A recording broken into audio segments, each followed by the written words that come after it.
Hello guys, so today let's go through the trade recap. That's pretty much all that I have today, so it's just that trade recap, and I also want to talk a little bit about psychology. There's probably times when you want to give up, so I just want to talk a little bit about that.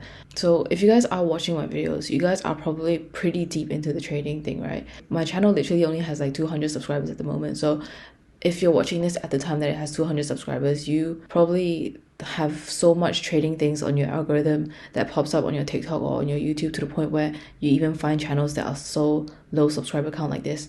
So if you guys are watching, then I really appreciate that, and I just want to say that I appreciate you. But I also want to say that like I really respect you, and I really think that you are probably really dedicated towards this. So I really want to see you guys succeed, and I really want to be part of that journey with you guys, because I am also just trying to get profitable. And I would say I'm consistent now, but I want to be more consistent before I take another funded account challenge, because I'm not funded right now at the moment. Yeah, I just wanted to tell you guys that my channel is always going to be here, and I'm always going to be here. And if you guys just want to share your journeys or whatever it is that you guys want to talk about in the comments about like where you are in your trading, it doesn't really matter whether it's related to the video or not. You feel free to just comment or just text in the Discord that I have, or you can just comment on my TikTok, or you can follow me on Instagram or wherever it is. Feel free to just interact. And if you guys need a community, I'm really here trying to build that up as well. I really hope that you guys also become part of that 1% that also makes it out, because remember, like 90+% of traders actually eventually fail and give up.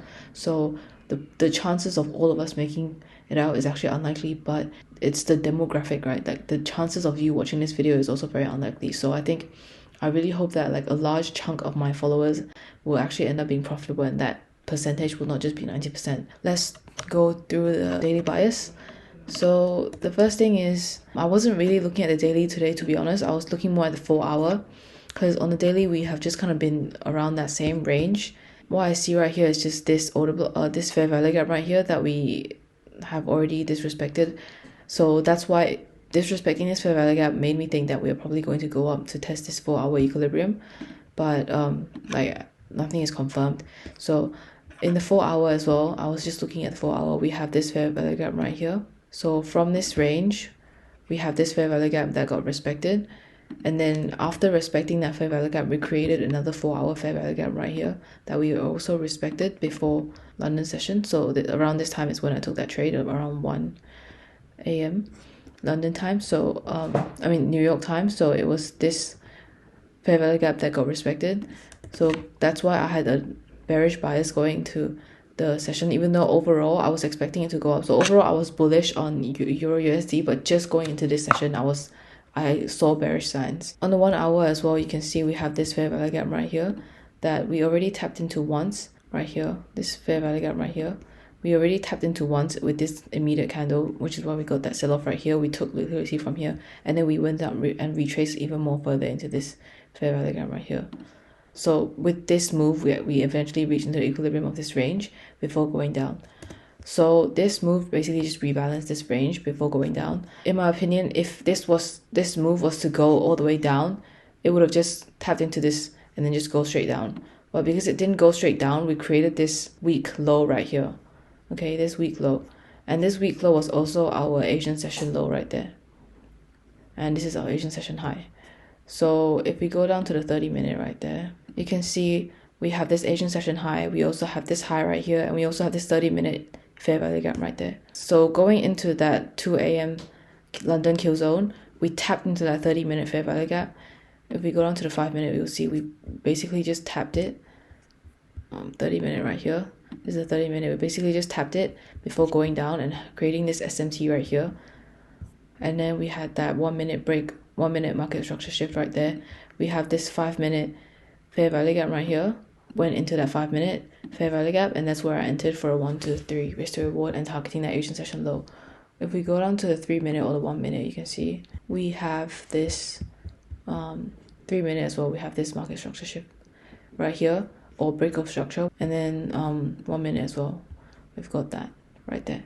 Oh yeah, SMT, I want to show you. So this is the SMT. So this is a high, and then this is a low. This is a low high. So this is going down, but on GBP USD, which is usually correlating with EU, we got a higher high instead. Right there at 220 to 235, it went up, and in EU it did the complete opposite from 220 to 230. Oh, well, 235. If you mark 235, it'll be the same thing. It will also be going down. You can also see the reason why I was very bearish was because, well, you can also see the reason why I targeted that low was because we have consolidation here and here. Now we're just going higher, and there's also news sometime around now, so I'm staying out of New York session. So that's the trade for today. And honestly, I was going to avoid today because of CPI, but I just saw this setup and the market was also moving, so it's not like it was chopping around. So that's why I took that trade. It's not, I don't really have a set rule where I can't trade before news. I'll just see based on conditions, but I wouldn't force a trade if I don't see one. And also, I just want to talk about conviction because the whole time I told you guys I had a bias going up to this high, right? That was my bias. But the reason why I still took a short, even though it was kind of like counter, I don't know, sort of counter trend, but even though like this trend right here, I did see it was going down. So not really counter trend. But the reason why I had conviction was just because I've seen this like Asian session sweep so many times to the point where like I feel like I just have to take it. Like I just have to trust myself because I've already seen it so many times. And I feel like if you guys are battling with having low conviction, you guys should just back test more and just trying to see more of it. And every single time, just keep doing it more because you don't want to be like changing your trade strategy all the time. If you have this one strategy that you stick to, then just keep doing the same strategy and keep looking at it and keep generating evidence and keep doing the same thing. I'll probably make a more in-depth video about the scientific method where I tell you guys how to keep your variables the same and how to test your strategy out. I'll try to make a longer video about that, but when I make that video, I want that to be like a very good video. So I keep procrastinating it because I want it to be like a very, very good video. Right now, my advice is just stay consistent to just one strategy and just keep building reps until you get more and more conviction instead of switching strategies whenever you get losing streaks, because there's no such strategy that is perfect.